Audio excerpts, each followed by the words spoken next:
मैं शिव बाबा की दिव्य संतान हमारे आदरणीय नीलिमा देवी जी, जिसे कहते हैं अंग्रेजी में, जैसे बिहाइंड एवरी सक्सेसफुल, मैं तो बोलूंगी मैन में वुमन, आवाज नहीं आ उसका रहा। पीछे कोई होता है। हाँ। जो जिंदगी में तरक्की करते हैं उनका पीछे कोई ना कोई होता है, ऐसे बोलते हैं। मैं तो बोलूंगी मैंने जो आज तरक्की किया है तो मैं सोच भी नहीं सकती कि आज ये पोजीशन में बाबा ने पहुंचाया है, तो उसका पीछे बाबा तो है ही, बाप दादा तो है ही, और साथ में हमारे आदरणीय नीलिमा देवी जी भी। उनकी प्रेरणा से, उनके प्रोत्साहन से, और फिर समय प्रति समय मुझे कोई मुश्किलातें आती थी तो दीदी के डायरेक्शन से आज बाबा ने इस स्थान पर पहुंचा। इसलिए मैं दीदी की बड़ी भी यूजलेस, क्योंकि हमारा संबंध आज से नहीं है। वो मेरी शिक्षिका भी रहे हैं, मेरी गाइड भी रहे हैं, मेरी मेंटर भी रही है, और आज 30 साल हुआ तो रिश्ता अभी भी ऐसा ही ताजा है जैसा कि हम पहले थे। सन 1989 में जब मैं यूनियन बैंक में सर्विस करती थी तो मुझे तो शुरू से पढ़ाई का बहुत शौक था, बहुत पढ़ाई पढ़ने का। ग्रेजुएशन पूरा किया, लॉ पूरा किया। इस समय नौकरी करते ही मैंने पढ़ाई, और फिर बैंकिंग का भी कुछ एग्जाम्स होते थे हमारे प्रमोशन, वो भी मैंने पढ़ाई की। पार्ट 1 पूरा किया, पार्ट 2 में कुछ पेपर्स बाकी थे, और मुझे शुरू से ही पढ़ाई का बहुत शौक था। हमारे बैंक में लंच टाइम होता था 1 से 2 बजे दोपहर को, तो भोजन खा के सब हमारे जो स्टाफ होते थे घूमने फिरने जाते थे। मैं कभी भी घूमने फिरने नहीं जाती क्योंकि नरीमन का ऐसा जगह है, सभी समुद्र के किनारे जाते हवा खाने के लिए। तो मैं लाइब्रेरी में जाती थी और वहां पे मैं पढ़ाई करती थी, कुछ कुछ अच्छे अच्छे किताब में पढ़ती थी। लेकिन ऐसे हुआ कि मैं 2 बजे लंच टाइम पूरा था, फिर मैं अपने डिपार्टमेंट में आई तो एक बहन कुछ पुस्तक लेके पढ़ रही थी। वो बहन तो जोरी का ही थी, थोड़ी से मेरा बहुत नाता है पुराना। वो अनुराधा माने, आप जानते होंगे, रमेश माने और उनकी युगल अनुराधा माने, तो हमारे डिपार्टमेंट में कुछ थोड़े समय के लिए आई थी, शायद बाबा ने उनको ले लिए भेजा। वो एक किताब पढ़ रही थी, तो मैंने बोला क्या पढ़ रही थी इंटरेस्ट से, तो फिर उन्होंने मेरे को फर्स्ट पेज बताया, उसका फ्रंट कवर, तो उसपे अव्यक्तवाणी लिखा है। उसमें अव्यक्तवाणी क्या है मुझे कुछ इसकी मालूम नहीं था, तो मैंने बोला मुझे बताओ। तो मैंने उस किताब को लिया और एक पन्ना मैंने खोला, 1 पेज खोला, तो उससे ऐसे फर्स्ट पैरा थे बिगिनिंग में, उसमें ऐसा लिखा था, अभी भी मेरे दिमाग में ताजा है प्रिंट, क्या लिखा था कि आपको कोई कुछ कहते तो दुख होता होगा, मम्मी डैडी कुछ कहते तो दुख होता होगा, ऐसे कुछ करो ही नहीं जब मम्मी डैडी कुछ कहेंगे, ऐसे चलो जैसे फरिश्ता चलती है। इंसान जो है आवाज करता है, फरिश्तों की कभी आवाज नहीं आती। आप ब्राह्मण सो फरिश्ता, इतनी लाइन पढ़ी, मुझे ऐसा लगा कि भगवान बोल रही है, पता नहीं ऐसे लगे भगवान के नाम रखते, भगवान बोल रही। तो मैंने उनको पूछा कि ये किताब आपने कहाँ से खरीदी? तो बहन ने बोला कि ऐसे से यहाँ पे सेंटर है घाटकोपर में, ब्रह्मा कुमारी, वहाँ का ये किताब है। तो ये अप्रैल का महीना था 1989। तो फिर हमने उनको कहा कि आप ये किताब जहाँ मिलता है ना, आप मुझे वहाँ लेकर जाइए। तो मैं लेटर से उनका पीछे लगती, मैं को लेते जाऊँ, मुझे लगा मैं पुस्तक खरीदूंगी और फिर पुस्तक वहाँ पे। तो फिर वो 1 जुलाई 1989 मुझे वो लेकर गई घाटकोपर, तभी रिकॉर्डिंग सेंटर में घाटकोपर में लेके गई। तो वहाँ पे मुझे फर्स्ट नीलिमा दीदी मिले। तो जैसे मैंने इंटर किया, नीलिमा दीदी मेरा अनुभव स्वागत किया, फिर वहाँ पे मम्मा बाबू का साथ है। तो मैंने पूछा कि ये कौन है, ऐसा मुझे लगा कि मैंने देखा है, तो ये कौन है? तो धीरे धीरे बोला कि आपको सब मालूम पड़ेगा, आप आना, या ये 7 डेज का बेसिक कोर्स होता है, फिर आप आइए, फिर आपको धीरे धीरे बताएंगे कि ये कौन है। फिर उन्होंने सैटरडे का क्लास जो है, मुझे बोला कि सोमवार से आप आना। तो मुझे फिर थोड़ा दिक्कत कैसे बना, नरीमन पॉइंट से बीटी में आना, बीटी से फिर विक्रोले में उतरना, सॉरी कड़कोपर में उतरना, वहां से फिर रिक्शा या बस करके सिंधुवाड़ी में सेंटर था। लेकिन मैं जाने लगी, जैसे देखो बाबा को कराना है तो कैसे भी बाबा करा, तो उस समय बाबा कुछ मुझे पता नहीं था, भगवान की ये शिक्षा है, कुछ नहीं पता था। तो फिर मैं गई सेंटर, मेरे माँ थे मेरे कोर्स, मेरे टीचर थे, उन्होंने मेरा कोर्स करना शुरू किया। और शुरू में तो मुझे इतना समझ में तो नहीं आता क्या नॉलेज है, लेकिन एक दिन मेरे माँ ने मेरे को बोला, देखो भगवान धरती पर आके 52 वर्ष का हुए। तो मुझे लगा भगवान आके 52 ईयर्स हो गए, हम लोग को कुछ मालूम नहीं, इसे कैसे? क्योंकि हम लोग बहुत, मैं तो बहुत भक्ति करती थी, कहाँ रहती माही में जो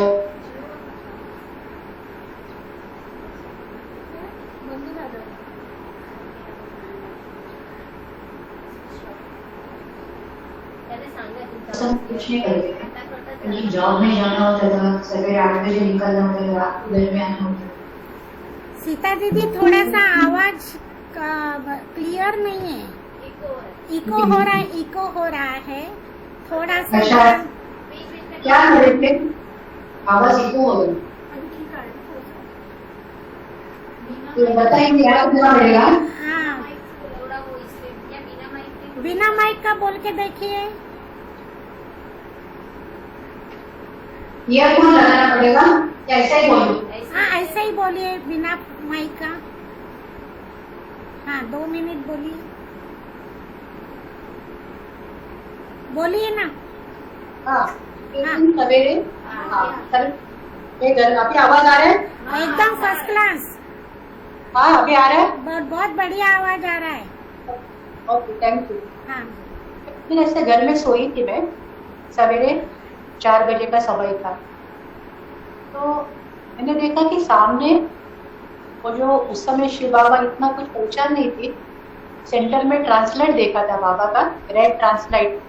तो देखा कि वो ट्रांसलाइट ऐसे सामने है और वो रियल में ना बहुत बड़ा, जैसा सूरज ने किरणें फैलाता है, ऐसा बहुत बड़ा वो सूरज का किरणें फैलाते वो सामने देखा। मुझे लगा कि मैं आधा नींद में थी, मैंने बोला कि ये ट्रांसलाइट सेंटर में है, अपने घर में कहाँ से आ गया? देखते देखते बहुत बड़ा हो गया और ऐसे सूर्य जैसे किरणें निकलने लगा। तो ऐसे मुझे आवाज तो नहीं आ रही थी, मुझे ऐसा एहसास होता था, बच्ची उठो, मैं आया हूँ, अभी आप सो नहीं, उठो, मैं आया हूँ। जैसे मुझे लगा ऐसा करंट आ गया, मैं उठी, सबसे पहले बाथरूम में गई, मैंने स्नान किया। जिंदगी में कभी 4 बजे स्नान नहीं किया था, मुझे लगा कि स्नान करना चाहिए। ये इसे समझ में नहीं आता, लेकिन ये बाबा की सारी क्या थी, बाबा की तरकीब थी। तो फिर मैं स्नान करके 4 बजे दूध में गई। फिर धीरे धीरे उस समय से जब अमृत वेला शुरू हुआ, मुझे समझ में आने लगा थोड़ा थोड़ा, ये परमात्मा का ही ज्ञान है। जैसा मेरे को ने बताया कि भगवान धरती पे आके 52 वर्ष हो गए, तो परमात्मा आ चुके हैं। तो फिर उन्होंने ही मुझे ये जगाने के लिए, नॉलेज देने के लिए मुझे वहाँ पे सेंटर में बुलाया है। धीरे धीरे क्या हुआ, थोड़ा खान पान की शुद्धि भी आने लगी। फिर मैंने मंदिर जाना, कहाँ मैं जाती थी, पॉज करना सब बंद कर दिया। तो हमारा कैसे जॉइंट फैमिली थी, क्योंकि सेम रूम में हमारा भी फ्लैट था और हमारी सिस्टर का भी फैमिली था। हम लोग बहुत लोग, 10-15 लोग इकट्ठे रहते थे। तो उनको अच्छा नहीं लगा, ये कहाँ जाती है, फिर मम्मी वगैरह बोलने लगे, मंदिर जाना छोड़ दिया, सब करना छोड़ दिया, ये तो ठीक नहीं है। तो उनको ये सब अच्छा नहीं लगा कि मैं जो कर रही हूँ। थोड़ा थोड़ा सा ऐसे बंधन भी आने लगा, नहीं आपको अभी उधर नहीं जाना चाहिए, आप पहले जो पूजा करते हैं, उपवास करते हैं, वही आप सब करो। और मुझे तो मालूम था कि नहीं, ये भगवान आए हैं और वो मुझसे कुछ करवाना चाहती थी। और हर पल ऐसे लगता था कि बाबा ही मुझे पुश कर रहे हैं, कभी कोई डर भी लगता था तो बाबा ही मेरे बैकबोन वो करके मेरे से कुछ कर, ऐसा मुझे एहसास भी होता। फिर क्या हुआ, धीरे धीरे मुझे पता पड़ा कि पहला मुझे लगा एक ही सेंटर है घाटकोपर में ब्रह्मा कुमारी का, इतना मालूम नहीं था ना। फिर मालूम पड़ा मुलुंड में भी सेंटर है ब्रह्मा कुमारी का। तो फिर मैं बोला अभी थोड़ी तो लंबा घाटकोपर तो लंबा पड़ता है, फिर मैं मुलुंड में जाने लगी। मुलुंड में फिर हमारे गोदावरी दीदी, तो वो भी ऐसे ही पालना देते थे जैसे हमारे नीलिमा दीदी देते थे, उनको मालूम था मैं जॉब में जाती हूँ। फिर मैंने एक दिन दीदी को बोला, दीदी देखो घर से ऐसा बहुत बंधन है, वो मुझे ज्ञान में चलने नहीं दे रहे, मैं क्या करूँ, और मैं अकेली, लोग तो पूरे 10-15 लोग हैं। तो दीदी ने मेरे को बोला आप एक काम करो, नरीमन पॉइंट तो बहुत लंबा है ना, आपका 4-5 घंटा ट्रैवलिंग में चला जाता है, आप एक काम करो, आप एक एप्लीकेशन डालो बैंक में कि आपको ट्रांसफर दे देवे का अभी यहाँ पे नज़दीक सबब थे ऐसे। तो मैं तो उस समय स्टेनोग्राफर थी और ब्रांच में स्टेनो का पोस्ट नहीं होता है कहाँ भी, और स्टेनो लोग को ट्रांसफर मिलना बहुत मुश्किल है, बहुत मना मिलता ही नहीं, मना सेंट्रल मना जो नरीमन फंड वहाँ पे जॉब करना पड़ता है। तो मैंने बोला नहीं अप्लाई तो करो, आप देखेंगे बाबा बैठा है ना आपको मदद करेगा, आप अप्लाई करो। अभी अप्लाई भी मैं किस ग्राउंड पे करूँ, मैं तो उनको ऐसा नहीं बोल सकती ब्रह्मा कुमारी में जा रही उसमें इतने नजदीक चाहिए। फिर मैंने सोचा, उन्होंने बोला कुछ रीजन डालो कि आपके घर में कोई बीमार है, ऐसे आप रीजन देके एप्लीकेशन डालो बैंक। फिर अभी तो शादी तो हो चुका था, मैंने रीजन डाला कि मेरे युगल है वो बीमार है, इसके लिए उनका ट्रीटमेंट वगैरह मुझे करना पड़ता है, इसलिए मुझे आप कोई नज़दीक में मुझे ट्रांसफ़र दे दो। तो मेरे जो बॉस थे वो पारसी थे और वो बहुत अच्छे थे और मुझे बहुत प्यार करते थे, मैंने उनका ही मैं काम एप्लीकेशन वगैरह लेती थी, मुझे हमेशा बेटा बेटा बोलती। तो बोला बेटा क्या हुआ, क्यों तुम ट्रांसफ़र के लिए अप्लाई कर रही हो? तो मैंने बोला ऐसे थे गूगल बीमार। अच्छा क्या हुआ? उनको सच लगा, ये तो झूठा लिखा था मैंने। बोला ठीक है, देखो आप लोग स्टेनोग्राफर हो ना, तो ट्रांसफ़र मिलना जरा मुश्किल है, फिर भी मेरे तरफ से आप तो बहुत अच्छी नौकरी की, आप अच्छा सर्विस देती हो, तो मेरी तरफ से मैं ज़रूर कोशिश करूँगा आपको कि ट्रांसफ़र मिले। और मैं उन्होंने बोला कि मैं यूनियन से भी लड़ूंगा आपके लिए, यूनियन का ऑब्जेक्शंस होता है, आप स्टेनो लोग को क्यों ट्रांसफ़र देते हो, आपको करेंगे तो दूसरे लोग भी उठेंगे, तो मैं ज़रूर मन आपके लिए यूनियन से भी लड़ूंगा। मुझे मन में लगता झूठा है, तो मैंने उनको बोला ठीक है। फिर उन्होंने क्या किया, बहुत कोशिश करके यूनियन से भी लड़के, नहीं ये बहन को बहुत प्रॉब्लम है, उनके घर में कोई बीमार है और इनको जरूर ट्रांसफर, ऐसा करके उन्होंने मेरे को फिर यहाँ पे विक्रोली ब्रांच में LBS महात्मा विक्रोली ब्रांच में उन्होंने मुझे ट्रांसफ़र दे दिया। फिर भी उन्होंने बोला, क्योंकि मैंने बहुत साल से उनके साथ ही काम किया था, तो उन्होंने कहा अगर आपको ब्रांच में कुछ भी तकलीफ होता है तो आप मुझे फ़ोन करोगे। फिर फर्स्ट डे में ब्रांच में आई तो मेरे, वो तो बड़े पोस्ट पे थे, AGM थे, तो मैंने फ़ोन किया, बेटा ठीक हो तुम, वहाँ सब ठीक है ना, तुमको कोई तकलीफ तो नहीं है ना, तुम सेट हो गए हो ना? बोला मैं सेट हो गई। तो बहुत अच्छे थे, बहुत प्यार करते थे। फिर विक्रोली में आई, मेरे को कैसी परीक्षा आई, फिर मेरा जो एप्लीकेशन था उसमें मैंने लिखा था ऐसे फलाना व्यक्ति बीमार है, इसलिए मैं युगल को मिलूंगी। उन्होंने वो एप्लीकेशन लेके मेरे बॉस के पास गए नरीमन पॉइंट, उन्होंने उनको बोला ये जो बहन आपके साथ सर्विस करती है ना, उन्होंने झूठा बोल के ट्रांसफ़र लिया, मैं एकदम ठीक हूँ, खाली इनको ब्रह्मा कुमारी में जाने का है, इसलिए इन्होंने बहाना करके, इनको टाइम चाहिए ना, इसलिए इन्होंने बहाना करके नज़दीक ट्रांसफ़र लिए ब्रह्मा कुमारी सेंटर में जाने के लिए, बाकी बीमार कोई नहीं, सब ठीक है। तो हमारे बॉस को बहुत ख़राब लगा, उनको गुस्सा भी लगा, मुझे तो अपेक्षा नहीं थी ये बहन ऐसा करेगी। देखो बाबा कैसे मदद करते हैं। तो उन्होंने मेरे साथ, एक भाई मेरे साथ ही मेरा एक बाजू का टेबल में बैठता था, संतोष करके, उन्होंने बोला देखो ये सीताबेन ने क्या किया है, तो झूठा बोल के ट्रांसफ़र लिया है, आप एक काम करो, तुरंत उनको फ़ोन करो विक्रोली ब्रांच में और उनको वापस बुलाओ, उनको बोला कि उनका ट्रांसफ़र ऑर्डर कैंसिल हो गया है, अभी कभी उनको बुलाओ नरीमन पॉइंट। तो भाई बोला कि सर आपने इतनी सेट सुना है, फिर आप वो बहन से भी जरा सुनो ना, ऐसा एकदम डिसीजन मत लो। तो फिर सर ने कहा, बॉस ने कहा ठीक है आप उनको बुलाना इधर, मैं उनसे मिलना चाहता हूँ, आप उनको बुलाओ। तो फिर नेक्स्ट वीक में मिलने गए, इतने में उनका फिर प्रमोशन भी हुआ था, वो एजीएम्स के जनरल मैनेजर बन गए थे। मैंने बोला कि फिर मैं बुके लेके जाऊँ उनके लिए, फिर मैंने बुके लिया। उस दिन मुझे याद है बहुत बारिश आ रही थी, बहुत बारिश, और तो ट्रेन में जाना था और वीटी से उतर के टैक्सी भी नहीं मिले और बस में इतना भीड़, बहुत बारिश थी। तो फिर मैंने बुके लेके, बुके भी पूरा गिल्ला हो गया, उनके पास गई। तो फिर मैंने बोला बैठो बेटा क्या बात है, तुमने क्यों ऐसा झूठा बोल के ट्रांसफर लिया। तो फिर मैंने उनको थोड़ा ब्रह्मा कुमारी का भी परिचय दिया, फिर उनको बताया कि ऐसा ऐसा है, मैं वहाँ पे जाती हूँ, मेरे घर वाले सभी अगेंस्ट है, कोई भी मुझे वहाँ जाने नहीं देते हैं, क्योंकि मेरे पास तो और कोई चारा नहीं था, इसलिए फिर मैंने ये रीज़न लिखा। तो सुना इतने शांत हो गए कि जैसे कि बाबा ने उनको शांत किया। मतलब ऐसा बेटा बोल के बात कर रही थी, पारसी थे ना, ठीक है बेटा मैं समझ गया, ठीक है। तो मुझे थोड़ा गलत फहमी भी हो गई थी, लेकिन जाओ तुम तो अच्छा काम कर रही हो, परमात्मा का करो, ऐसा बोल के उन्होंने मुझे भेज दिया। मैं देखो बाबा कैसे मदद करते हैं, हम जो भी बाबा के लिए करते, बाबा तो हमारे लिए बंदा हुआ है। फिर मैं आ गई, तो वैसे विक्टोरिया में चलता रहा। फिर मैं जब विक्टोरिया ब्रांच में आ गई, उसके बाद विक्टोरिया में ये जो अपना सेंटर अभी जो नीलिमा बहन संभालते हैं वो खुला। तो फिर नीलिमा बहन ने निमंत्रण दिया था, मेरे ख्याल से गुटका हॉल में आपका ओपनिंग था ना नीलिमा बहन, हाँ, इसका ओपनिंग। हाँ, रतन मुझे दादी आए थे, और नीलिमा बहन हमेशा मुझे कोई भी प्रोग्राम होते तो उनको निमंत्रण देते थे, मुझे बुलाते थे।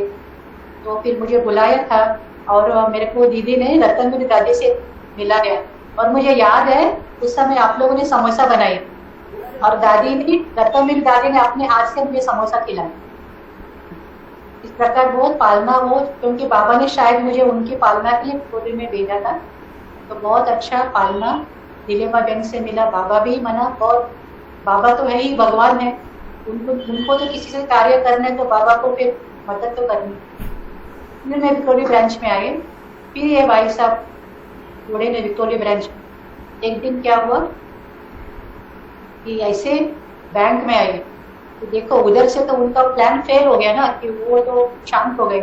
फिर यहाँ पे बताने के लिए कि ब्रह्मा कुमारी सेंटर जाने के लिए विक्टोरिया ब्रांच में आ गए नरीमन फॉल्स। जैसा ही वो आए, वो दरवाजे पे वॉचमैन होता है ना, और उसका आना, और वॉचमैन ने दरवाजा बंद कर दिया। उसने नहीं देखा था, देखो वो उनका आना, एंट्री करने से पहले, क्योंकि ब्रांच का कुछ टाइमिंग होता है, वो टाइमिंग होते हैं, उन लोग आगे दरवाजा बंद करते, पीछे का दरवाजा खोलते हैं, उसने दरवाजा बंद किया। फिर वो आए पीछे का दरवाजे से कि सभी को बताने के लिए उधर ये ब्रह्मा कुमारी सेंटर भी जड़ती है, इसके लिए ऐसा ऐसा इसमें बहाना है। जैसा ही आए और मेरे टेबल के पास आए, पता नहीं, तो मुझे बोलते पता नहीं यहाँ सभी क्या लाइट दिखाई देती, लाइट दिखाई देती, कुछ भी बोलने पर ऐसे ही चलिए, ऐसे खुलेंगे। फिर ये सेकंड बाबा की मदद की। फिर मुझे पता पड़ा कि बाबा भगवान मधुबन में आते हैं। फिर मुझे भी इच्छा हुई मधुबन जाना है बाबा के पास। मुझे घर से तो छुट्टी नहीं मिलती थी, लेकिन नहीं अभी नहीं जाना है आपको, अभी हम कोई भी आपको छुट्टी नहीं देंगे, छुट्टी नहीं देते थे। फिर मुझे बहुत रोना आने का था, इस समय मैं अभी बाबा को मिलने जाऊँ आबू में। फिर हम लोग तीसरी स्टैंडर्ड मराठी का लेसन है, मुझे पता नहीं वो क्या, वो भाई बच्चे का नाम श्याम जी आई, ऐसा और कुछ लेसन था हम लोगों को। तो शाम को पूछते बच्चा है कि उसका माँ मर गई, तो उसको पूछते कि आई कुठे गेली, तो उसको बोला कि सभी ने तुझे आज देवाघरी गेली, देवाघरी। फिर वो पत्र लिखता है बच्चा कि देवाघरी में पत्र लिखो, मम्मी को पत्र लिखता है, मम्मी नहीं है ना, तुझे मैं स्टोरी याद आई। तो मिला कि वेल ऐसा तो कुछ पता नहीं था, ब्रह्मा बाबा उस समय माँ है। तो मैंने भी पत्र लिखा, मैंने पत्र लिखा बाबा को, बाबा आप तो आबू में हैं। मैंने सूक्ष्म बदन में पत्र लिखा बाबा को, आप तो ऊपर बैठे हो, हम लोगों को देखो इतना तकलीफ है, हम लोगों को लोग आपसे मिलने नहीं दे रहे हैं। मैंने पत्र लिखा और फिर पोस्ट बॉक्स में डाल दिया। जैसे पोस्ट बॉक्स में डाला, फिर छुट्टी मिल गई, जाने के लिए छुट्टी मिल गई। उसके पहला इतना बाबा के लिए खींच होना प्लेटफॉर्म में भी बैठ के मैं रोती थी, बाबा अभी कभी आपसे मिलेगा हम लोगों को, कभी आप मिलेंगे। वो कोरोना छुट्टी मिली फिर आबू गए बाबा से। जिस दिन मिलन था अप्रैल 1 था, अप्रैल 1 1992 बाबा से मिलन था। उस समय में ओम शांति भवन में बाबा आते थे, बहुत कम लोग होते थे, 3-4 हजार इतना ही होते, 3000 होते थे। उस समय में ऐसी प्रथा थी कि पहले पूरे ग्रुप से बाबा मिलते थे, मुरली चलाते थे, फिर बाबा एक एक स्टेट वाइज बुलाते थे, बच्चों से मिलते थे। फिर बॉम्बे वाले आएंगे, फिर दिल्ली वाले आएंगे, गुजरात वाले आएंगे, ऐसे। तो फिर बॉम्बे का टर्न आया। फिर हम लोग बहुत थोड़े लोग थे, मेरे ख्याल से 100 के अंदर ही लोग, हम लोग बाप दादा के सामने बैठे। फिर मैं आगे बैठी थी, तो फिर बाबा ने मुझे देखा, बाबा ने मेरे तरफ देखा। फिर बाबा मुझे देख के बोलते हैं कि कुछ बोझ है। बाबा बोलते हैं बाप दादा, कुछ बोझ है कि आप सोचो, बोझ वाला उड़ सकता है, मन मना हो सकता है। बाबा पूछ रहे मुझे, उस समय वो शब्दों का मीनिंग में नहीं, मर बाबा क्या बोलते, उठ नहीं सकेगा, मन मना हो नहीं सकेगा। फिर बाबा ने हाथ आगे किया, ऐसे हाथ आगे किए। फिर बाबा बोलते हैं, आज बाबा आपको ऑफर करते हैं, आपका जो भी बोझ है बाबा को दे दो। इससे बाबा ने हाथ आगे किया, राइट हैंड आगे किया बाबा ने, आपका सब बोझ आप बाबा को दे दो। ऐसे मन ही मन में बताया। फिर मैं बहुत फ्रेश होके फिर मधुबन से मैं आ गई। तो उस समय सेवा क्या है वो कुछ, खाली सेंटर में आना जाना होता, सेवा क्या है वो मुझे कुछ भी पता नहीं था, कैसे सेवा करना है। उसके बाद 1996 में कि हमारे वहाँ एक प्रदर्शनी हुई, एक बहन ने प्रदर्शनी लगाया। प्रदर्शनी में मैंने हमारे श्रीनगर में प्रदर्शनी से कुछ आत्माएं निकली। फिर वो जो प्रदर्शनी किया था वहाँ पे एक बंगलो था। फिर वहाँ भाई ने बोला कि आप यहाँ पे अगर कोर्स वगैरह कराना है तो आप करा सकते हो। फिर हमारे गोदावरी दीदी ने बोला कि श्रीनगर में वो सीता बहन रहती है ना, आप उनको बोलो वहाँ पे सेवा करने के लिए। तो वो सिस्टर ने बोला कि वो तो जॉब में जाते हैं, कोई बात नहीं ना, जॉब में जाती है तो शाम को आके सेवा करे, वहाँ पे कोर्स करे वो। ऐसे गोदावरी दीदी ने मुझे वहाँ पे फिर सेवा का चांस दिया। वहाँ पे इतना बड़ा नहीं था, एक दुकान था, दुकान में गाला था, वो गाला में फिर हम लोग कोर्स करते थे। फिर बाद में धीरे धीरे बोले कि बाहर के लोग देखने लगे, फिर हम लोग उसमें एक पर्दा लगाते थे। और वो तो सेवा 20-25 लोग आते थे, है ना, शुरुआत ही हुई, लेकिन आत्माएं बहुत आते थे, 20-25 आते थे। वहाँ पे फिर मेरा रोज जाना हुआ, रोज शाम को जॉब से जाकर के वहाँ फिर मैं ये करती थी, कोर्स कराती थी, कभी मुंडली पड़ती थी। वो तो फिर 1996 से 1998 तक चला। फिर अचानक वो भाई को पता नहीं माया आ गई, उसको युगल इतना ज्ञान में नहीं चलती। फिर उसने बोला अभी आप लोग यहाँ पे सेवा नहीं कर सकते हो, फिर अभी आप लोग और कहाँ ढूंढना। तो मैंने तो बोला कि अभी और कहाँ ढूंढेंगे हम लोग, और उस समय में इतने हमारे पास पैसे भी नहीं होते थे, और कहाँ पे हमको मकान मिलेगा। तो बोला नहीं, आप लोग को खाली करना पड़ेगा। अपने भाई बहन तो बहुत थे, 30-35 भाई बहन हो गए थे। फिर मुझे चिंता हो गया, अभी क्या करेंगे बाबा, ये बच्चे निकले, इनकी पालना कैसी होगी, क्या करेंगे ऐसे, तो अभी क्या करने का। फिर मैंने सोचा, ऐसे मैंने सुना था कि तपस्या करेंगे तो बाबा की मदद करता है। तभी मैं नरिमन पढ़ने जाती थी। मैंने छुट्टी लिया, छुट्टी सोमवार से, मैंने बोला 1 हफ्ता छुट्टी लेके मतलब पूरा तपस्या करती हूँ, कुछ बाबा मदद करेंगे ऐसे। फिर सोमवार से मैं तपस्या में बैठी, और तपस्या मना कंटिन्यू तपस्या में बैठने को, उठने का नहीं। और हमारे तो जॉइंट फैमिली के खाना पीना बनाने का कुछ ऐसा यही नहीं था, आवश्यकता नहीं थी, मुझे सब रेडी मिलता था। तो सवेरे बैठती थी, पूरे दिन तपस्या करने का। तो मंडे से फ्राइडे तक मैंने पूरी तपस्या की, बाबा के घर के लिए तपस्या की। और वो तो भाई बहन इतने अच्छे थे, गीता पाठशाला में इतने अच्छे कुमार वगैरह निकले थे। समझो मैं ऑफिस से आती थी शाम को, ये लोग घर पे आते थे चाबी लेने के लिए मेरे से, गीता पाठशाला खोलने के लिए। ये कुमार लोग आते, छोटे छोटे थे, तो गीता पाठशाला खोलते थे, फिर वहाँ पे सफाई करते थे, गाना लगाते थे, मैं जाने तक सब योग में बैठते थे अच्छी तरह। तो फिर फ्राइडे को मुझे ऐसा लगा कि थोड़ा ऐसा तपस्या करने से कुछ नहीं होता, मुझे ढूंढना भी पड़ेगा कहाँ पे मकान मिलता है। तो फिर मैं निकली, थोड़ा अकेले निकली फ्राइडे को। तो निकली, फिर मैंने बोला कि यहाँ पे वो रियल एस्टेट एजेंट होते हैं ना, उनके पास में जाके पूछ यहाँ पे कोई मकान है क्या, क्या रेंट है ऐसे। तो मैं रियल एस्टेट एजेंट के पास गई, तो वो बोला यहाँ पे एक दुकान है और ये दुकान सिंधी का है, उसके ऊपर उसका बंगलो है, आप उससे पूछो, उसको भाड़े पे देना है। तो मैं उसके पास गई, उसका नाम नारायण वासवानी था। तो उसने मेरे को मकान दिखाने ऊपर लेके गए। तो मैंने उसको ऐसा ही पूछा, कभी वो क्या दशा था ना, मैं बोला आप दादा लेखराज को जानते हो, वो भी सिंध के हैं? बोला हाँ हाँ मैं जानता हूँ दादा लेखराज को, वो सिंध प्रांत में थे, वो ब्रह्मा कुमारी संस्था के फाउंडर है। बोला हाँ। मैंने बोला उनके लिए मकान चाहिए। तो बोला कि मैं दूंगा ये मकान आपको, लेकिन आपको इसका भाड़ा 4,000 रुपया देना पड़ेगा मंथली। तो 4,000 उस समय पगार भी ज्यादा नहीं थे और भाई बहन भी सब भी गरीब। तो बोला अभी कहाँ से देंगे 4,000? तो बोला ठीक है मैंने हमको बोला। फिर मैंने दीदी को फोन किया, गोदावरी दीदी को, बोला दीदी ऐसा ऐसा मकान है, लेकिन वो 4,000 भाड़ा बोल रहा है, क्योंकि हमारे भाई बहन तो इतने गरीब है, इतने बड़े पैसे वाले नहीं है, इतना पैसा तो नहीं हो सकेगा मंथली। तो दीदी ने मुझे बोला आप एक काम करो, आप उस भाई को बोलो कि हम है ना एक ही साथ आप 11 महीने का 44,000 दे देंगे, चलेगा क्या? महीना नहीं देंगे, हम एक ही साथ आप 11 महीने का रेंट 44,000 दे देंगे। तो फिर उस भाई ने माना। मैंने बोला दीदी पैसे तो नहीं है।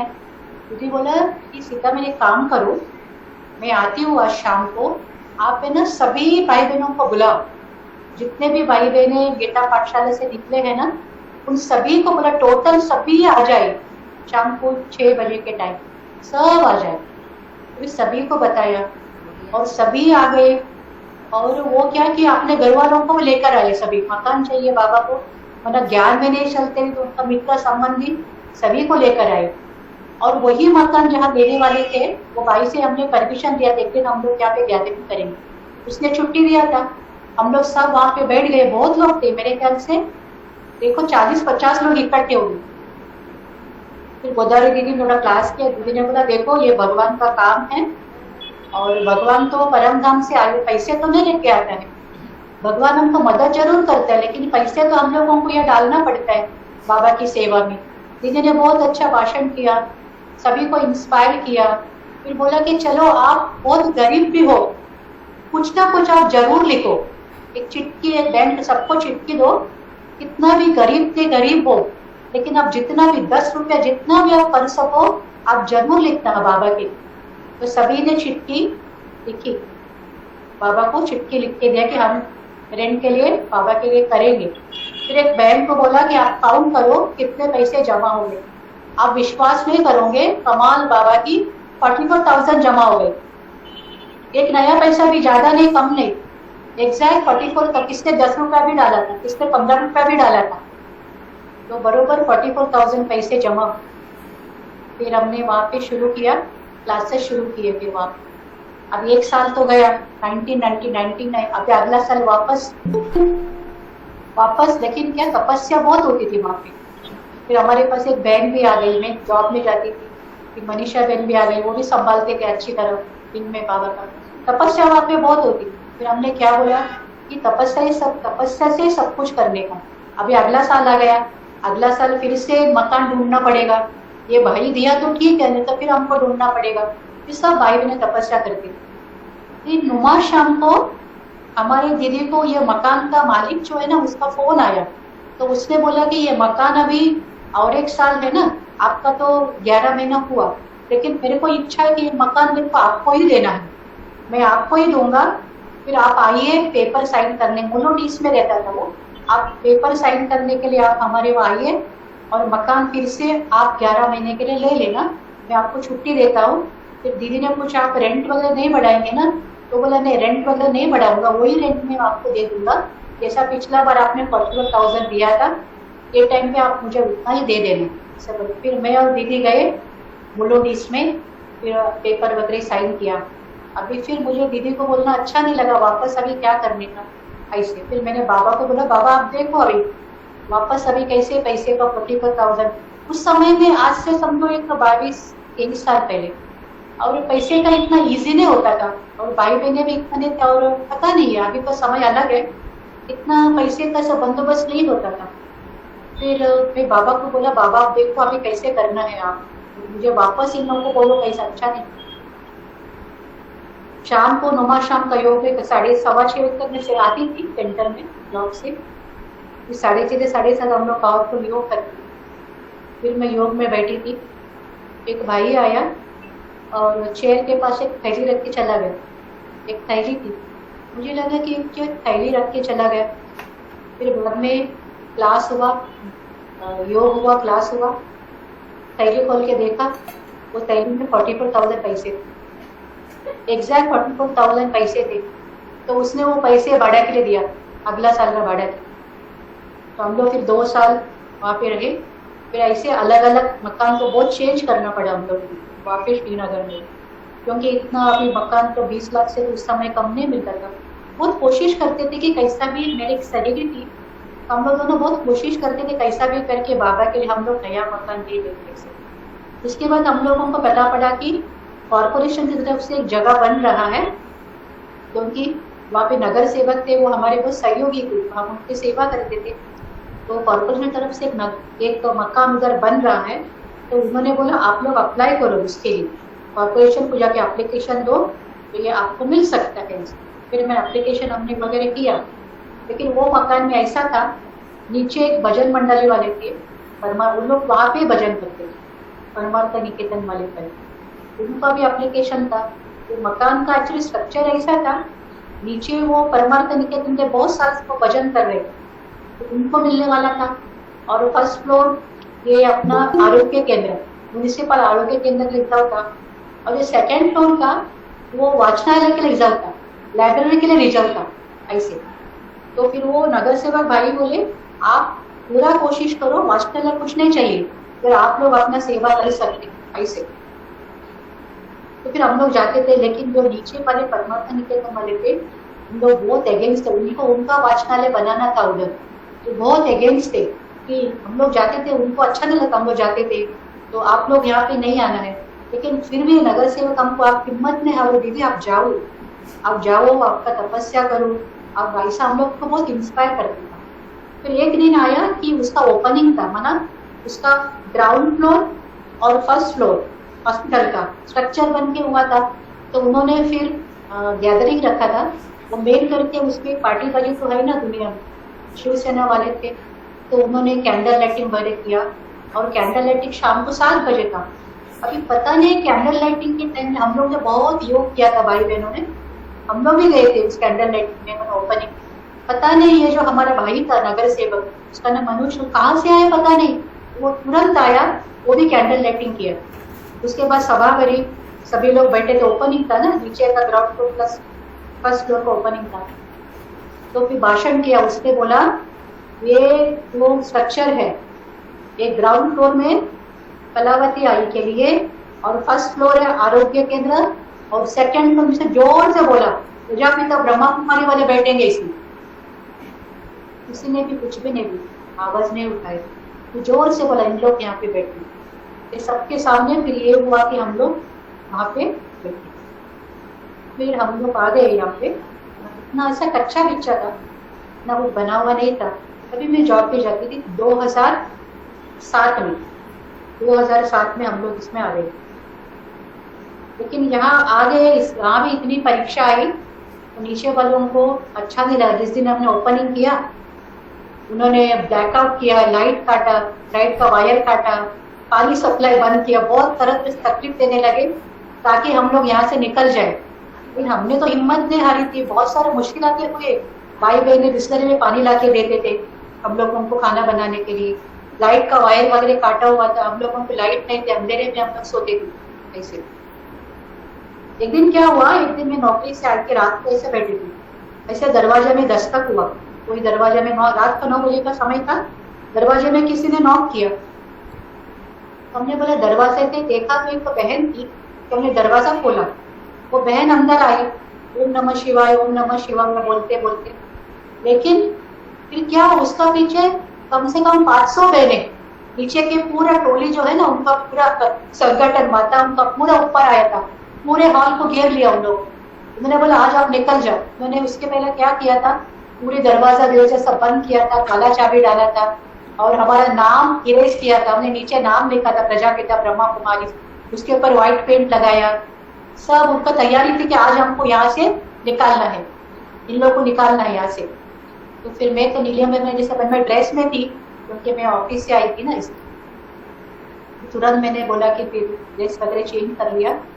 फिर अभी क्या करने का, दीदी को फोन के, दीदी ऐसे सब माताओं ने घेर लिया है। तो दीदी बोले आप एक काम करो, यहाँ के हमारे नगर सेविका वीना भाटिया करके, आप उनको बुला लेना। हम लोग तो अभी तो मुलुंड बांडुप से नहीं आ सकते हैं, आप उनको बुलाना।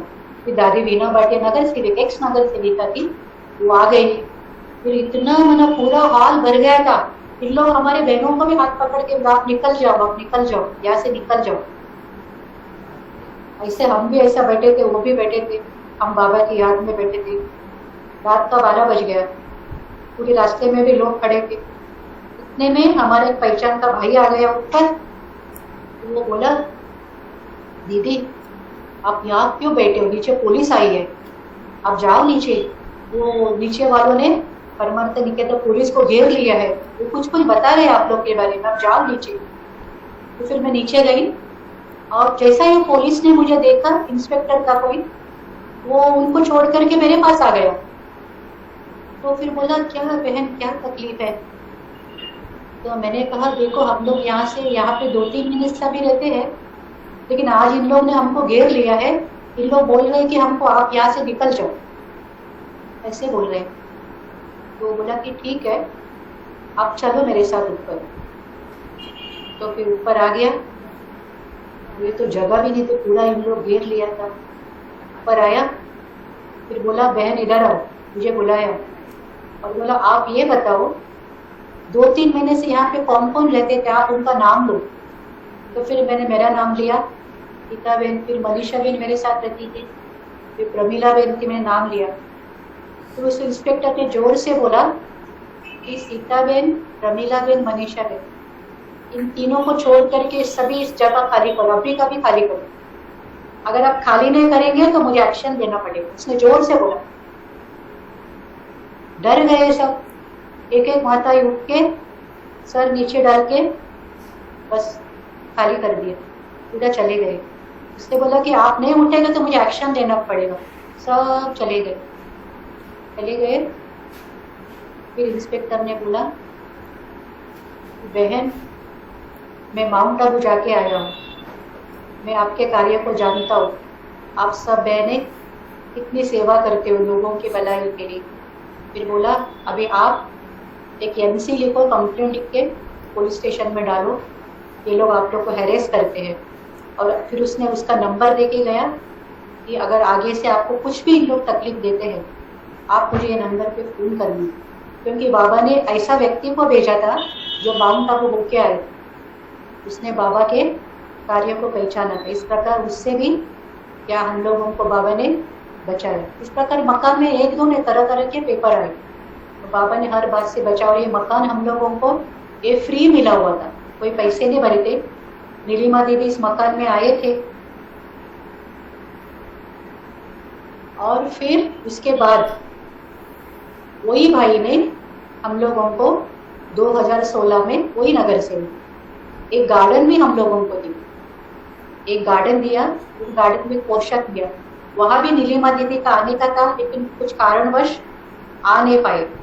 लेकिन अभी रिक्वेस्ट से कि एक बार प्रोग्राम तय करके उनको वहाँ पे आने, वहाँ भी सेवा बाबा ने कराना शुरू कर दिया। ये बोलने का मतलब है कि देखो आपने यहाँ भी कुछ भी पैसे नहीं भरे और गार्डन के लिए भी हमने कुछ भी पैसे नहीं भरे, तो बाबा ने हमको फ्री ये दे दिया, दोनों स्थान फ्री दे दिया। ये बाबा का बहुत बड़ा गिफ्ट है। तो मैं तो पूछती हूँ बाबा की शुक्रिया तो है ही है, और हमारे भाई बहनों का मेहनत है, क्योंकि हमने तपस्या में कोई कमी नहीं। हमारे भाई बहन हम तपस्या, हमारे पास पैसे नहीं होते थे लेकिन तपस्या जिगर से करते थे। और छुट्टी का दिनों में हम लोग सब, छुट्टी का दिनों में भाई बहने भी आते थे, 14-14 घंटा हम लोग तपस्या करते थे सवेरे 6 बजे से 8 बजे तक, तपस्या के कारण बोलो या बाबा का गिफ्ट बोलो। बाबा ने हमको ये मकान ये दी, और इस लॉकडाउन के दरम्यान भी बाबा ने कुछ भी कमी नहीं की। मुझे याद आता है बाबा हमेशा कहते हैं, जब सिंध कराची में 14 साल की पट्टी चली है ना, उसमें मुसलमानों का इतना मना, वहाँ पे सारा इतना दंगल था, लेकिन बाबा बोलते थे उस भट्टी में बिल्ली के पुंगरे सेफ रहे। ऐसे इस लॉकडाउन के दरमियान या फिर कोरोना काल में भी बाबा ने हम लोगों को इतना सेफ रखा, हम लोगों को कहाँ जाना नहीं पड़ता था। हमारे भाई बहने हमारे लिए सब्जी जो भी सामान जरूरत का है वो लिफ्ट से दरवाजे में रखे जाते। मैं तो ये बताना चाहूंगी कि ये मना छोटी वो बड़ी बात तो नहीं है, लेकिन बाबा तो इतना दयालु है। ऐसा तो हम लोग एक एक सब्जी खाते थे, लेकिन लॉकडाउन के दरमियान बाबा हम लोग को 2-2 सब्जी खिलाते। इतना सब्जी आता था, फिर क्या करें, तो 2-2 सब्जी बना के खाते थे। तो बाबा ने बहुत मदद की, बहुत सारी परीक्षाओं से गुजर चुके, लेकिन बाबा की मदद कहो, बाबा का वरद हस्त कहो, जो भी कहो, बाबा ही बाबा है। जिंदगी में बहुत आगे बढ़ाया है, और अभी भी फेथ है कि बाबा जरूर हमारे साथ है। अभी थोड़ा पुरुषार्थ का बताना चाहूंगी आप लोगों को कि आप ऐसे कभी नहीं सोचना कि हम लोग प्रवृत्ति में रहते हैं, सेंटर वाले सेवा करे, ऐसा नहीं है। देखो भगवान में कोई भी भेदभाव नहीं, आप प्रवृत्ति में रहते हो या आप सेंटर में रहते हो। बाबा को लगन वाले बच्चे चाहिए, बाबा को सेवा करने वाले बच्चे चाहिए, और बाबा को सच्चे बच्चे चाहिए।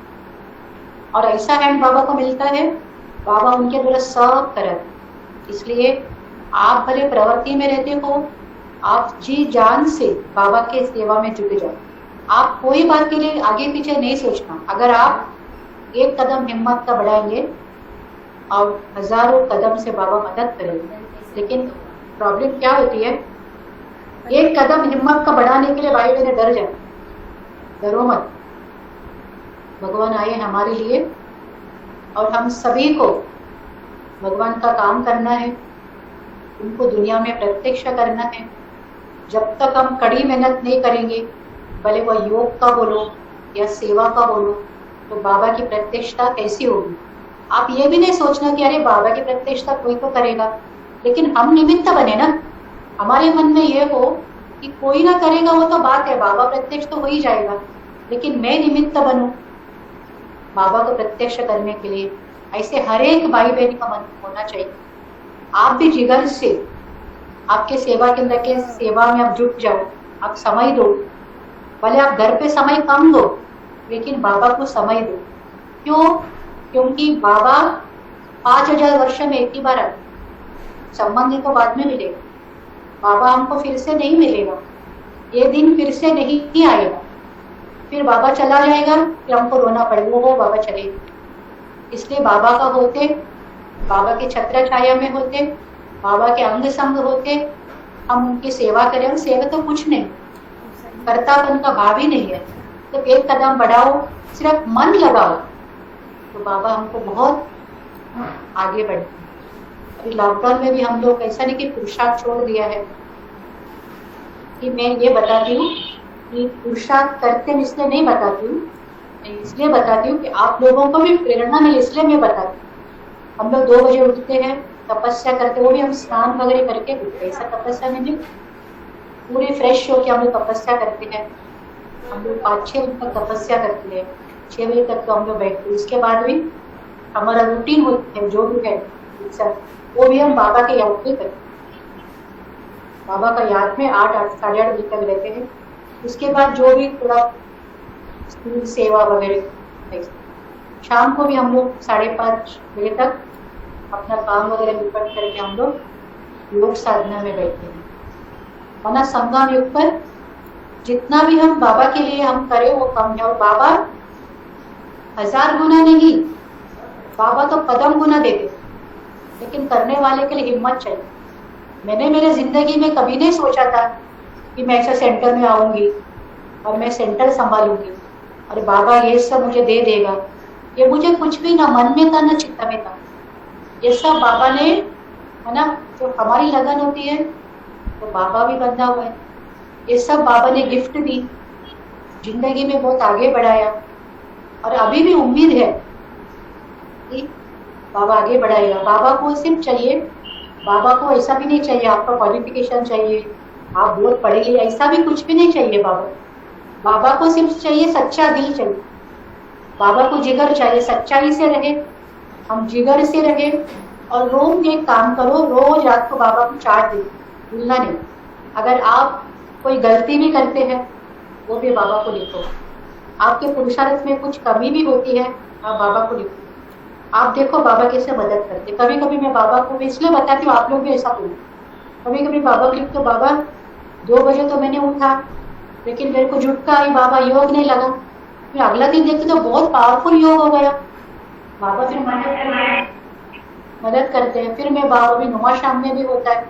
और जो जो बात हम बाबा को लिखते हैं, हमारी कमी पेशी हम लिखते हैं, और वो बात में बाबा हम लोग को मदद करते हैं। आप करके देखो, अगर कोई गलती भी होती है आप सच्चे दिल से बाबा को लिखो, और बाबा हमें मदद करने के लिए बंधा हुआ है।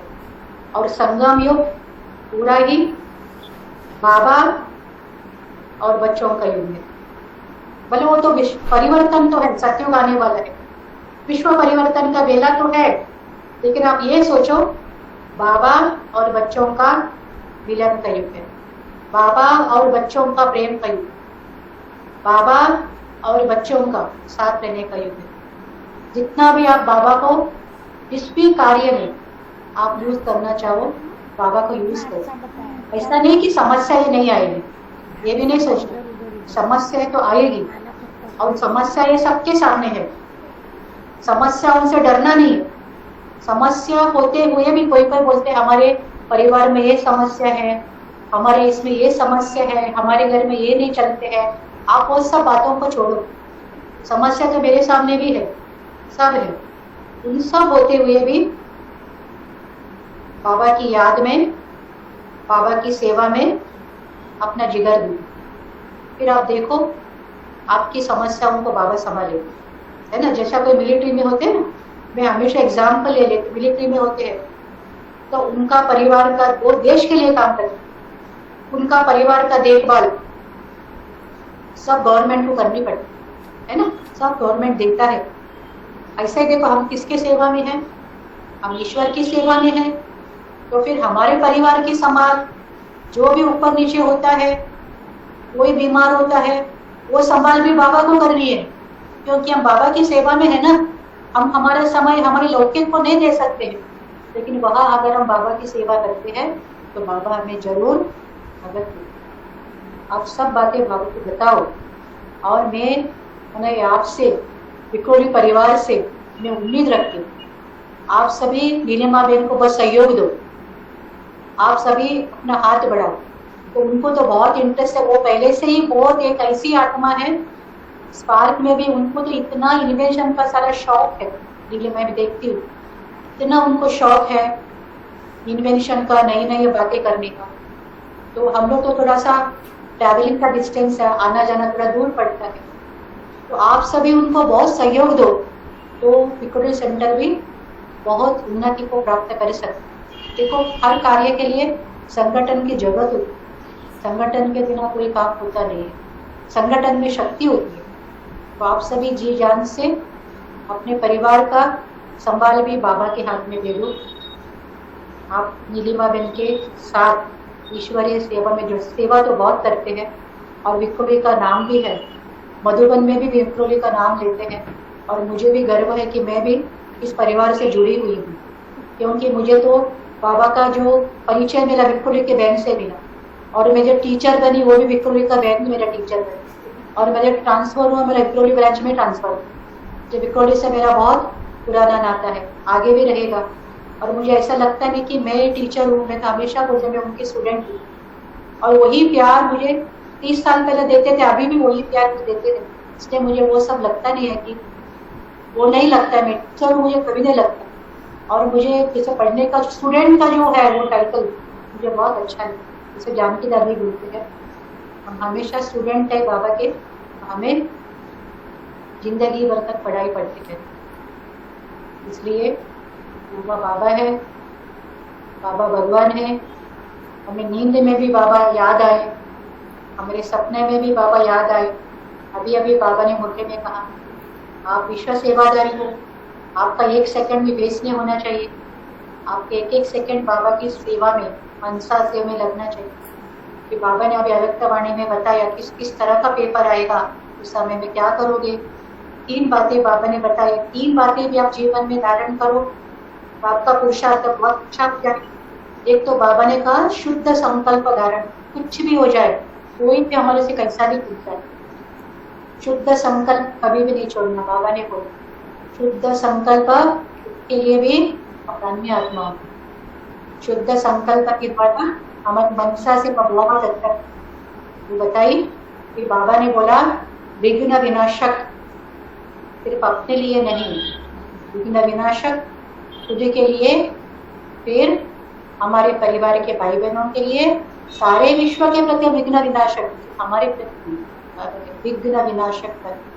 तीसरा बाबा ने बताया एक नामी इकोनॉमी, एक नामी, एक बाबा मेरा दूसरा इकोनॉमी। सिर्फ पैसे की बचत नहीं, स्थूल चीजों की बचत नहीं। बाबा ने कहा बच्चों को संकल्प तक बचत करो। संकल्प है, वाणी है, हर एक बात है ना, मनसा शक्ति है, ये सब बचत करके, इकोनॉमी करके इसको बाबा की सेवा में करना। इस प्रकार आप भी पुरुषार्थ करेंगे। मैं भी एक परिवार से निकली हूँ, ऐसा नहीं कि बहुत बड़े बंधन से मैं निकली हूँ। और आज तो कुछ लगता नहीं है, उस समय में बहुत बड़ा लगता था। और इसलिए मैं आगे बढ़ी कि मेरा तो हौसला था ही, लेकिन फिर कदम कदम पर मुझे ये बाबा की मदद इतनी मिली। और भी बहुत से कुछ तो मैं भूल गई, और ऐसी परिस्थिति आती थी कि मैं डरती अभी क्या करना। फिर कोई तो भी बुक मेरे को मिलता था, उसमें ऐसा लिखा होता था तू मत डर, मैं तुम्हारे संग हूँ। ऐसे ऐसे बाबा को मेरे को प्रोत्साहन देते थे, तू मत डर क्योंकि मैं तुम्हारे संग हूँ। एक बार ऐसा हुआ कि मैं पुलिस से फिर मेरा थाना में ट्रांसफर हुआ। थाना से फिर मैं गई मधुबन सेवा करने गई, तो मैं झूठ बोल के गई। तो बाबा बोलते हैं सेवा के लिए मेरे झूठ बोलते हैं, तो वो कोई झूठ नहीं है, क्योंकि मैंने कहाँ पढ़ा था, ऐसे एक कहानी थी। एक साधु तपस्या में बैठा था, तो फिर उसके सामने से एक गाय गुजर गई। गाय गई तो उसके पीछे कसाई आ गया। तो कसाई ने साधु महाराज को पूछा कि साधु महाराज आपने गाय को जाते हुए देखा? तो साधु महाराज बोले नहीं, मैंने नहीं देखा। तो कसाई वापस गया। फिर किसको साधु महाराज ने झूठ बोला। साधु महाराज ने बोला नहीं, अगर किसी का जान पहचान भी है तो अच्छा काम के लिए हम झूठ बोलते, झूठ नहीं। तो मैं भी झूठ बोल के गई मधुबन बाबा की सेवा में। मैंने ऑफिस में झूठा लिखा, उससे झूठा रीजन लिखा था, अभी में गई। फिर उस समय बंधन भी था ना, तो घर से फोन आया, किसी का भी फोन आया, वो लोग सब नहीं चाहते थे मैं जाओ। तो उन्होंने बोला कि अरे वो बहन तो उससे बात करना है। तो बोला कि वो बहन तो आ हो गई है, उसे बोला। तो बोलते हम लोगों को तो ऐसा नहीं बताया, देखो कितना बड़ा पेपर। तो फिर वो बड़े बॉस तक गया, ये बहन तो झूठे बोली है, बीमार है करके गई आबू ऐसे। फिर मैंने आया तो टेलीफोन ऑपरेटर में बोले सीता तुम बात की बीमार बोल के गई, और तेरे वहां से फोन आया। उन्होंने बोला कि हम लोग को तो नहीं पता, वो तो आबू चली गई है ऐसे। अभी मुझे लगा अभी ये वहां से मुझे डांटेंगे, मुझे ये कहा पैसा सब। और फिर मैं गई उनके पास, उन्होंने मुझे कुछ भी नहीं बोला, कुछ नहीं बोला। तो बोला कि कैसे हो, क्या हो, कैसा रहा, कुछ भी पूछा नहीं मुझे। फिर मैंने ऐसे बोला कि मुझे थोड़ा जाके स्टाफ का सेवा करनी। बोले आप करो, कहाँ पे करेंगे सेवा? देखो कैसे बाबा, पंढरपुर बाबा। तो मैंने बोला कि आप सभी थाना सेंटर में चलूंगी तो ऑफिसर पे प्रोग्राम रखते हैं। बोला हाँ हाँ क्यों नहीं चलेंगे, हम लोग सभी चलेंगे। मैं खुद बोलता हूँ सब ऑफिसर, उस समय अपना इंदौर से ओम प्रकाश भाई जी आए, इंदौर में आए थे। उनका स्टेटस का उनका प्रोग्राम था। फिर हमने थाना सेंटर में सभी हमारे बैंक के सभी ऑफिसर्स को बुलाया। और महेंद्र भाई बहुत अच्छे वक्ता थे, उन्होंने बहुत अच्छा एक स्पीच किया। सभी अभी भी उन लोग सभी याद करते, भले वो बाबा को नहीं जानते लेकिन ब्रह्मा कुमारी इसको याद करते हैं। तो कभी मुझे भी याद करती, बहन थी ब्रह्मा कुमारी। सारी तो किसी से मेरा कनेक्शन नहीं है, लेकिन फिर भी मेरा कुछ काम होता है, मुझे कुछ धन की सहयोग होती है, वो लोग मुझे अभी भी मदद करते हैं। बाबा की सेवा में कुछ करनी पेशी होती है, बाबा की मदद की। इस प्रकार थैंक यू बाप दादा, थैंक यू नीलिमा दीदी, थैंक यू हमारा सारा ब्राह्मण परिवार पूरे के, यहाँ के पूरे हमारे इन सब जोन के, हमारे पूरे विश्व के ब्राह्मण परिवार। बाबा कहते हैं ना, चार पाया हमारा मजबूत होना चाहिए, है ना। बाप में निश्चय, परिवार में निश्चय, ड्रामा में निश्चय, कुल में निश्चय, निश्चय के आधार पर हम आगे बढ़ते हैं। और बहुत बहुत शुक्रिया नीलिमा दीदी को, आज उन्होंने हमें मौका दिया आप लोग से बात करने का। ऐसा तो और भी है, कुछ भूल भी गई क्योंकि बहुत साल हुए ना। एक तो है पल पल पल मदद मिली, बाबा का साथ मिला, और उसके बदौलत ही इतना आगे बढ़ चुके। आपके सामने बात करने का हिम्मत मिला, बाबा की सेवा कितने को संभालने का हिम्मत मिला। हमारे भाई बहनें भी बहुत अच्छे हैं, बहुत सहयोगी है। जब भी योग में बुलाऊं, जब भी कुछ कार्य होता है, संपूर्ण रीति से तन मन धन से मदद करते हैं।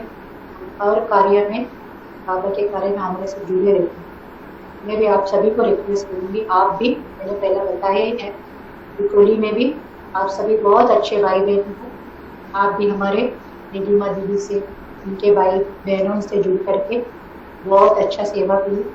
आप लोग तो गार्डन तो बाबा ने गिफ्ट में दे दिया है, बड़ा बहुत सुंदर गार्डन, लेकिन साथ साथ बाबा को एक बड़ा मकान भी मिले, मकान में। तो आप सभी ऐसे परिश्रम करके, संकल्प करके, तो कोई भी बड़ी बात नहीं। बाबा संगम युग में हमारा हर इच्छा पूरा करते। Thank you. Om Shanti. Om